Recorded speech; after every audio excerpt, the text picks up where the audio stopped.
राज्यात 25 ऑगस्टला वराह जयंती साजरी करण्यात यावी, मंत्री नितेश राणे यांचं मुख्यमंत्री फडणवीस यांना पत्राद्वारे मागणी।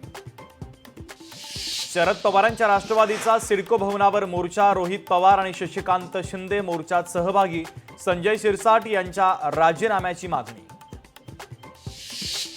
मुसळधार पावसाचा बदलापूरला मोठा फटका, उल्हास नदीनं धोक्याची पातळी ओलांडली तर बदलापूर शहरामध्ये पूरस्थिती निर्माण होण्याची शक्यता, पोलीस प्रशासन अग्निशमन दलाचे कर्मचारी तैनात।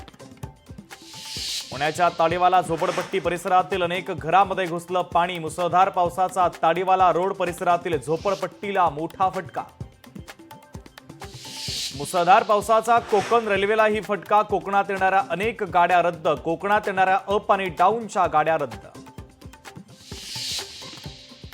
पेणच्या अंतोरे गावाला जोरदार पावसाचा फटका, भोगावती नदीचं पाणी गावात शिरलं तर नदीचं पाणी गावात शिरल्यानं जनजीवन अक्षरशः विस्कळीत।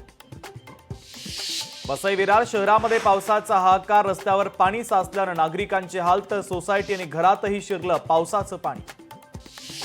सलग तिसऱ्या दिवशी ठाण्यात पावसाचं ठाण कायम, पालिकेकडून पंपाच्या सहाय्यानं पाणी निचरा करण्याचं काम युद्धपातळीवर, रेड अलर्टमुळे वंदना बस डेपो परिसरामध्ये प्रवाशी संख्या घटली। अकोला जिल्ह्याला अतिवृष्टी आणि पुराचा तडाखा, पावसानं शेतीचं मोठं नुकसान, नुकसानीची भरपाई मिळण्याची शेतकऱ्यांची मागणी। भंडारदरा धरणातून 12,000 क्युसेकनं विसर्ग, भंडारदरा क्षेत्रामध्ये मुसळधार पाऊस सुरू तर टप्प्याटप्प्यानं पाण्याचा विसर्ग वाढवला जाणार। भीमाशंकर खोऱ्यामध्ये मुसळधार पाऊस, पुण्यातील चासकमान धरण ओव्हरफ्लो, नदीकाठच्या गावांना खबरदारीच्या सूचना।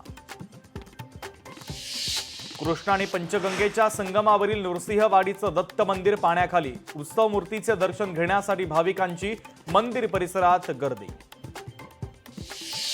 भांडूपमध्ये 17 वर्षीय मुलाचा मृत्यू, पन्नालाल कंपाऊंडमध्ये विजेचा शॉक लागून झाला मृत्यू।